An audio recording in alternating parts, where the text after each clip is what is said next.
Boa tarde, pessoal. Tudo bem? Boa tarde, bom dia, boa noite, né? Depende do horário que vocês estão assistindo. Vamos lá para mais uma aula de penal. Essa aula a gente vai falar dos crimes contra o patrimônio. Vamos falar dos crimes de furto e do crime de furto e do crime de roubo. Vamos lá? Atentem-se que houve uma mudança em 2018 e 2019. Então, talvez se vocês estejam com o VAD mais antigo, não estejam no material de vocês, tá? Essa mudança. Então, daí vocês acessem o Planalto, o site do Planalto, que lá já vai ter essa mudança, beleza? Vamos lá. O delito de furto diz no caput: subtrair para si ou para outrem coisa alheia móvel, pena, reclusão de 1 a 4 anos e multa. Vamos lá, então. A gente precisa aqui começar a falar desse caput. O núcleo do tipo aqui é subtrair, certo? E a gente tem dois elementos importantes aqui.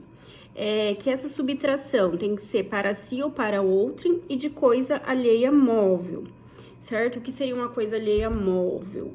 A gente sabe que um veículo é uma coisa alheia móvel, é aquilo que se move, né? Um imóvel, por exemplo, um prédio, uma casa não pode ser objeto de furto, mas sim a televisão que tá dentro dessa casa, né? Sim o dinheiro que tá dentro desse prédio, né? Então é coisa alheia móvel. Um cadáver, gente, ele pode ser sim delito de furto. Pode ser sim, né, o objeto material do delito de furto. A gente vai ver que tem aqui no Código Penal os crimes contra o cadáver, contra os mortos, né? Mas aquele cadáver que pertence a uma faculdade para fins de pesquisas, por exemplo, ele é considerado um patrimônio da faculdade. Então, esse cadáver que é de uma faculdade, de um laboratório para fins de pesquisa, ele é considerado patrimônio, ele é considerado coisa alheia móvel, então ele pode ser objeto material de furto, beleza? O que não pode ser objeto material do delito de furto? 3 coisas, anotem aí. Coisa de ninguém, então uma coisa que não teve dono, coisa abandonada e coisa do uso de todos. Essas 3 coisas não serão objetos do delito de furto, certo? E coisa achada. Coisa achada, ela é objeto do delito de furto ou é fato atípico? O que vocês acham? Coisa achada, gente, vai estar lá no artigo 169, inciso 2 do Código Penal, que é a apropriação de coisa achada, tá? O inciso 2 diz o seguinte: quem acha coisa alheia perdida e dela se apropria, total ou parcialmente, deixando de restituí-la ao dono ou legítimo possuidor, ou de entregá-la à autoridade competente, dentro do prazo de 15 dias.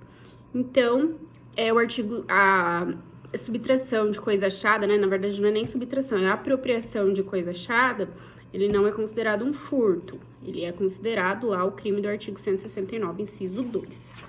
Beleza? Classificação doutrinária. A gente tem que é um crime comum, tanto sujeito ativo quanto o sujeito passivo, doloso, material, de dano, de forma livre, monossubjetivo e plurissubsistente, tá? A gente já vai falar.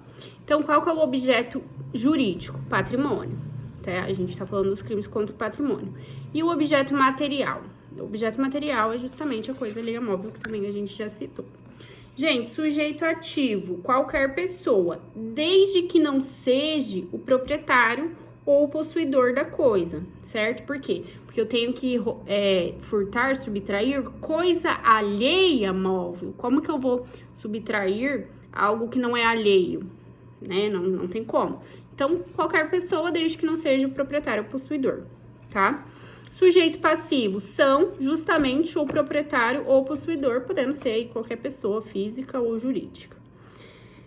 Consumação e tentativa.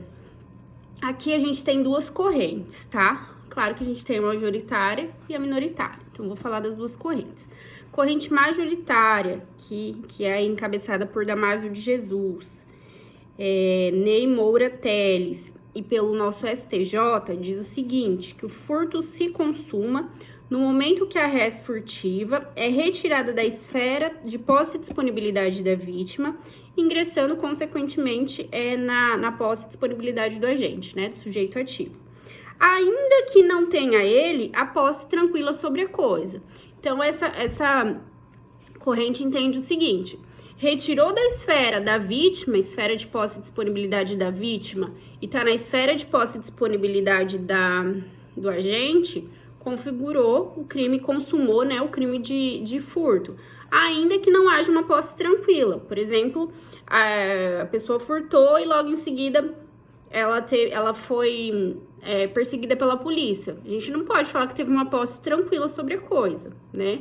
Mas para o STJ, para o Damásio de Jesus e Ney Moura-Té, eles entendem que consumou o delito de furto. Nesse mesmo exemplo, Hungria, Fragoso e Greco entende que não consumou, que foi tentativa. Por quê? Porque eles entendem que deverá exercer, mesmo que por curto espaço de tempo, a posse tranquila sobre a coisa. Então, existe aí esses dois posicionamentos, mas a gente vai aí, então, com o STJ, que entende que não é necessário para consumação a posse, não é necessário para consumar exatamente a posse tranquila sobre a coisa, tá? Retirou da esfera da vítima, esfera de posse e disponibilidade da vítima, consumou o delito. Vamos lá. Admite tentativa? Perfeitamente admissível, né? Trata-se de crime material, crime plurissubsistente, existe o intercrimes, vários atos, né, para consumar conduta, perfeitamente admissível a tentativa, né?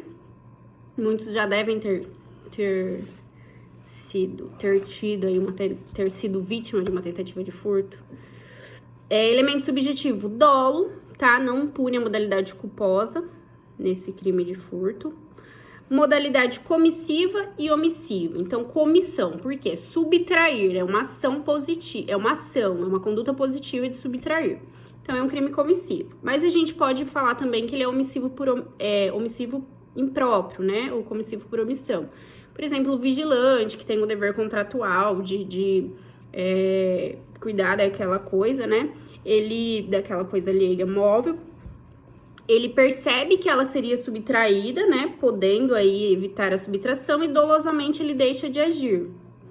Ele pode ser responsabilizado, sim, pelo furto na modalidade omissão imprópria. Beleza? Causas de aumento de pena, gente. Causas de aumento de pena vai estar lá no artigo 155, parágrafo 1º. Diz o seguinte: a pena aumenta-se de 1/3 se o crime é praticado durante o repouso noturno. Então, quando o crime é praticado durante o repouso noturno, tem essa causa de aumento de pena de 1/3. O parágrafo 2º, por sua vez, traz o que a gente chama de furto privilegiado, certo? O que é a primariedade e pequeno valor da coisa furtada. Diz o seguinte, parágrafo 2º. Se o criminoso é primário e é de pequeno valor a coisa furtada, o juiz pode substituir a pena de reclusão pela de detenção, diminuí-la de 1 a 2/3 ou aplicar somente a de multa. Então, nesse caso aqui é um benefício para o réu, né? Tem aí ou a substituição de reclusão por detenção, ou a diminuição da pena, ou a substituição por somente pena de multa. Quando isso vai ocorrer? A gente tem os elementos aqui, os requisitos. Primariedade, né? Primariedade do réu, então o réu não pode ser reincidente, e pequeno valor a coisa furtada. E o que seria esse pequeno valor? A jurisprudência atual tem entendido, jurisprudência e doutrina, tem entendido que esse pequeno valor seria cerca de um salário mínimo, tá? Então, se o agente é primário e a coisa furtada é de cerca de um salário mínimo, a gente aplica aí o parágrafo 2º do 155, beleza? É interessante, gente, súmula 511 do STJ, anotem aí o teor dessa súmula. É possível o reconhecimento do privilégio previsto no parágrafo 2º do artigo 155 do Código Penal, nos casos em que o crime de furto, nos casos de crime de furto qualificado, né, pelo repouso noturno, repouso noturno é causa de aumento de pena. A qualificação vai estar lá no parágrafo 4º, já a gente vai falar dela. Se estiverem presentes a primariedade do agente, o pequeno valor da coisa furtada e a qualificada for de ordem objetiva.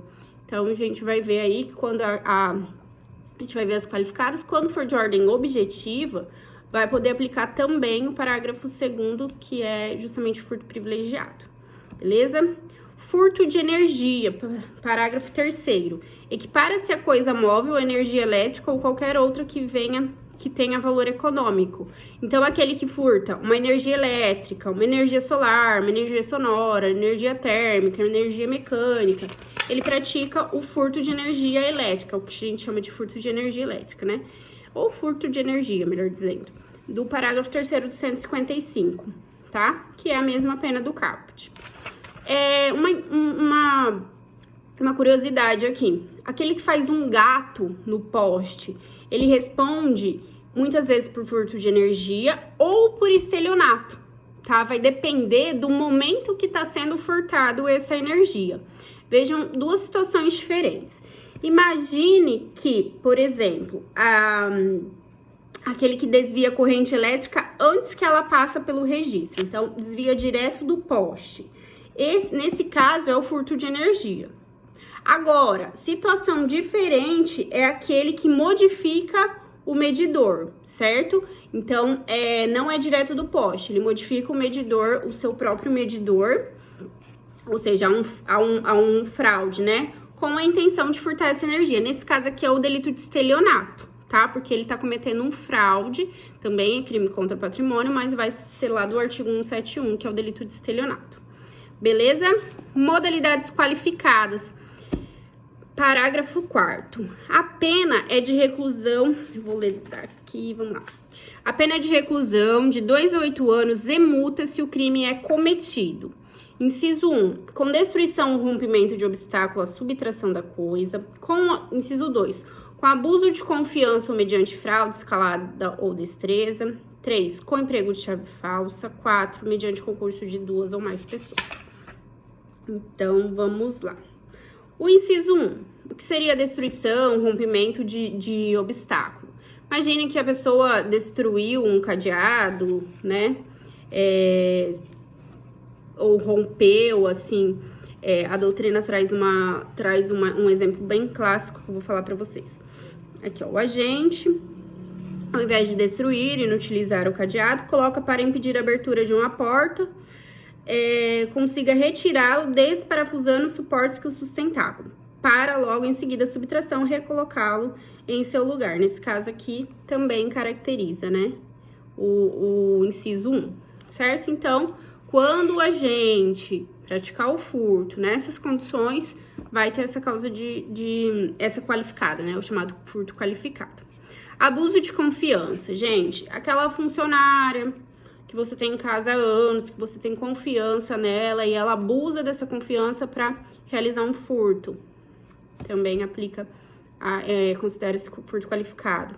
Mediante fraude, escalada ou destreza. Escalada, acho que é simples, né? Escalada de muro. Emprego de fraude. Fraude aqui é utilizada como um meio ardiloso, certo? Um exemplo aqui, ó, vou falar para vocês. Querendo praticar a subtração de um aparelho de ultrassonografia, veste-se com roupa característica de enfermeiro, para adentrar no local facilmente e furtar esse aparelho. Então, utiliza-se aqui um fraude, beleza? A escalada foi o que eu falei, né? Quando a pessoa, por exemplo, escala um muro aí para adentrar numa residência, num edifício. Destreza, gente, o que é uma pessoa... o que é destreza? É uma habilidade. Aquela pessoa, a doutrina traz o exemplo daquela pessoa que tem muita habilidade em colocar a mão na bolsa do outro e retirar a carteira sem que a pessoa perceba, certo? Então, ela age com destreza, ela é hábil para fazer aquilo. Isso ocorre muito dentro de ônibus, né? Então, também é considerado furto qualificado. Emprego de chave falsa. Aqui, gente, é aplicado tanto ao instrumento que tem uma aparência de chave, mas que é uma chave falsa, quanto a outros, como pé de cabra, né? Que o pessoal chama de pé de cabra, micha, cartões magnéticos, enfim. Então, aqui é considerado um furto qualificado também, beleza? E a cópia da chave verdadeira? A utilização da chave verdadeira obtida... a cópia da chave também é considerado... a cópia da chave também é considerado como emprego de chave falsa, tá? E a utilização de chave verdadeira obtida ardilosamente pelo agente terá o condom de qualificar o delito de furto pelo emprego de fraude e não pelo emprego de chave falsa. Interessante isso, né? Outra questão, mediante concurso de 2 ou mais pessoas, que é o próximo aí, a próxima qualificadora. Acho que não tem segredo, mas veja bem, essas pessoas precisam ser imputáveis, precisam ser punidas. Sendo um dos agentes maior de 18 anos imputável, já caracteriza o concurso de 2 ou mais pessoas, concurso de pessoas, beleza? Então, um deles é maior de 18, ainda que os 2 outros sejam menores, por exemplo, caracteriza o concurso de pessoas. Vou dar uma pausa, já deu 15 minutos, já a gente volta pro segundo bloco.